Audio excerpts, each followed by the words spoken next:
World king HTV में समस्त दर्शकों का स्वागत है। आज हम आपके सामने प्रस्तुत कर रहे हैं प्रेरित संत थॉमस की जीवनी, जो कि आपको अच्छी लगेगी। आपकी प्रतिक्रियाओं का इंतज़ार है। प्रेरित संत थॉमस एक ऐसे संत हुए जिन्होंने कि अपने गुरु प्रभु यीशु से भी साहस के साथ सवाल किए। उन्हीं की जीवनी आज आपके सामने प्रस्तुत की जा रही है, जो इस प्रकार है। फिलिस्तीन देश में गेनेसरेत नाम की एक झील है। इस झील के किनारे गेरासा, तिबेरियस, कफरनहूम एवं बेतसाइदा नाम के बड़े बड़े शहर हैं। ख्रिस्त के समय यहाँ के निवासी मछलियाँ पकड़ते और उन्हें बेचकर गुजर बसर करते थे। बेतसाइदा शहर में थॉमस नाम का एक व्यक्ति रहता था। मछुआरा तो था ही, पर साथ ही साथ वह एक कुशल सुतार एवं शिल्पकार भी था। ख्रिस्त के आह्वान पर अपना सब कुछ छोड़कर वह उनका शिष्य बन गया था। वैसे तो ख्रिस्त के सभी शिष्यों को अपने गुरुवर पर विश्वास था, परंतु थॉमस के विश्वास की बड़ी विशेषता थी। अपने स्वभाव के अनुसार वह खोजी प्रवृत्ति का व्यक्ति था और अपनी इस खोज के दौरान नए नए तथ्यों की जानकारी प्राप्त कर लेता था। वह बड़ा साहसी और हिम्मत वाला व्यक्ति था। एक दिन प्रभु यीशु ने अपने शिष्यों से कहा, मैं अपने पिता के यहाँ जा रहा हूँ, वहाँ तुम्हारे लिए स्थान तैयार कर फिर आऊँगा और तुम्हें साथ में ले चलूँगा। मैं जहाँ जा रहा हूँ तुम वहाँ का मार्ग जानते हो। बाकी शिष्य तो चुपचाप सुनते रहे, परंतु थॉमस ने प्रभु के पास आकर कहा, हम यह भी नहीं जानते थे कि आप कहाँ जा रहे हैं, तो वहाँ का मार्ग कैसे जान सकते हैं। ये थॉमस के साहस का उदाहरण है। अपने गुरुवर के सामने खड़े होकर अपनी शंका के समाधान में वह एक नए तथ्य की जानकारी प्राप्त कर लेता है। जब ख्रिस्त कहते हैं, मार्ग, सत्य और जीवन मैं हूँ, मुझसे होकर गए बिना कोई पिता के पास नहीं आ सकता, थॉमस श्रद्धा और भक्ति से सिर झुका लेता है। उसका विश्वास और दृढ़ हो जाता है।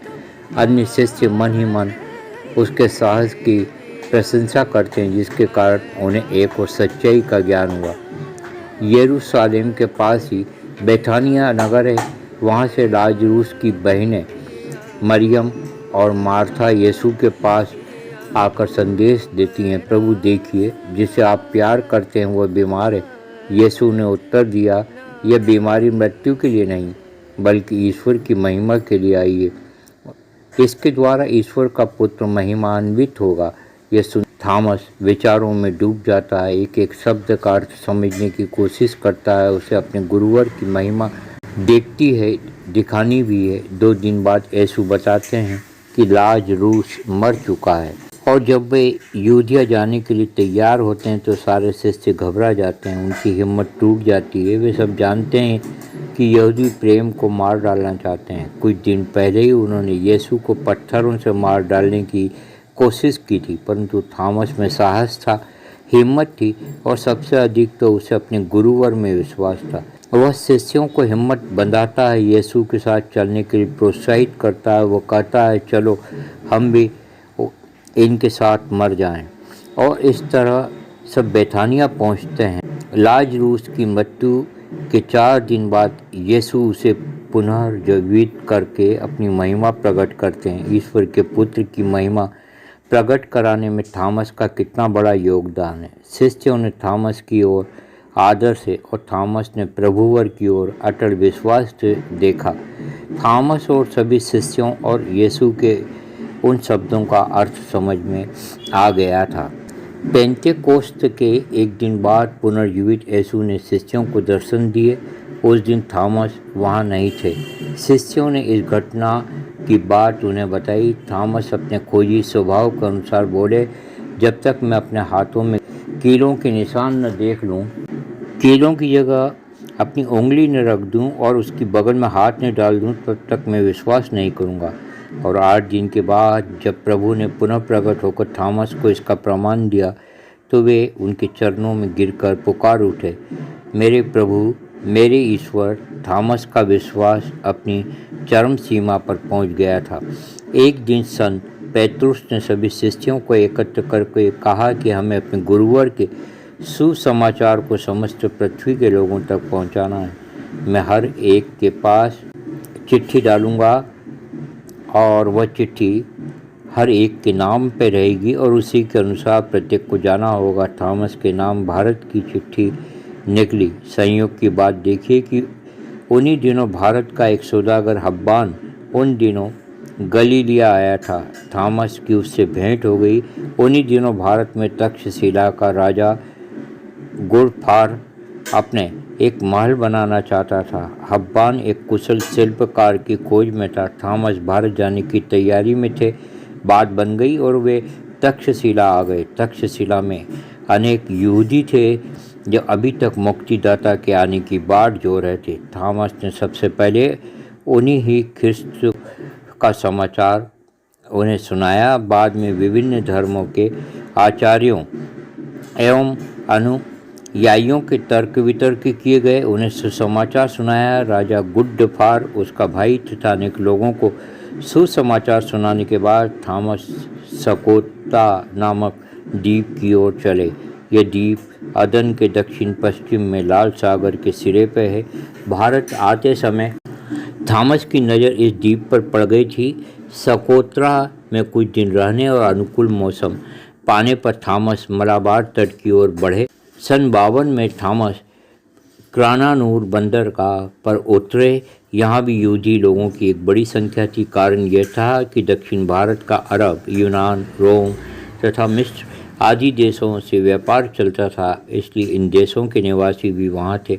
थॉमस को किसी प्रकार की असुविधा नहीं हुई। भारत में अपना काम शुरू करने के पहले उन्होंने ईश्वर से प्रार्थना की, हे प्रभु, मैं जानता हूँ कि तेरे बिना मैं कुछ नहीं कर सकता। मेरी सहायता कर कि तक्षशिला और सकोत्रा की तरह इस द्रविड़ प्रदेश में भी तेरे सुसमाचार का प्रचार कर सकूं। मेरी सहायता कर, हे प्रभु, मेरी सहायता कर। प्रभु का आत्मा थॉमस के मुंह से बोलता था। लोगों की भारी भीड़ उनका प्रवचन सुनती और सुसमाचार में विश्वास कर ख्रिस्ती धर्म की दीक्षा लेती। थॉमस ख्रिस्त के नाम पर अनेक चमत्कार करते। उनके द्वारा ख्रिस्त स्वयं काम कर रहे थे। मलाबार तट में ख्रिस्त अनुयायियों की संख्या काफ़ी बढ़ गई। थॉमस ने पल्लूर, क्रागानूर, परूर, चायल, कोट्टामंगलम, कोलम तथा नाम में 7 धर्म मंडलों की स्थापना की। उनकी देखभाल के लिए 7 पुरोहितों एवं 2 धर्माध्यक्षों की नियुक्ति की। जब थॉमस को संतोष हो गया कि यहाँ ख्रिस्त धर्म की जड़ें अच्छी तरह जम गई हैं, वे कारोमंडल तट की ओर बढ़े। ये तट आज तमिलनाडु के नाम से जाना जाता है। तमिलनाडु में उस समय ब्राह्मणों का बड़ा प्रभाव था। थॉमस ने तक्षशिला में रहकर संस्कृत का अच्छा ज्ञान प्राप्त कर लिया था। वे बड़े साहस के साथ इन ब्राह्मणों से तर्क वितर्क करते थे। वे बेधड़क होकर भारी भीड़ के सामने ख्रिस्त का सुसमाचार सुनाते थे। सभी प्रकार की कट्टरताओं से दूर ख्रिस्ती धर्म की सीधी सादी शिक्षा ने लोगों को बड़ा प्रभावित किया। भारी संख्या में लोग ख्रिस्त धर्म की दीक्षा लेने लगे। मद्रास से 5 किलोमीटर दूर चिन्नामलई छोटी पहाड़ी है। यहाँ काली देवी का एक मंदिर है। थॉमस इसी मंदिर से कुछ हटकर धर्मोपदेश देते थे। मंदिर में जाने वालों की संख्या दिन ब दिन कम होने लगी। ब्राह्मणों का माथा ठनक गया। एक दिन जब थॉमस एकांत में बैठे मनन कर रहे थे, ब्राह्मणों के एक दल ने उन पर एकाएक हमला बोल दिया। भालों से उनके शरीर को छेद दिया। थॉमस पेरियामलई बड़ी पहाड़ी की ओर भागे, परंतु शत्रु तो उनके पीछे लगे थे। थॉमस घुटनों के बल पड़ गए। शरीर से खून के फव्वारे छूट रहे थे।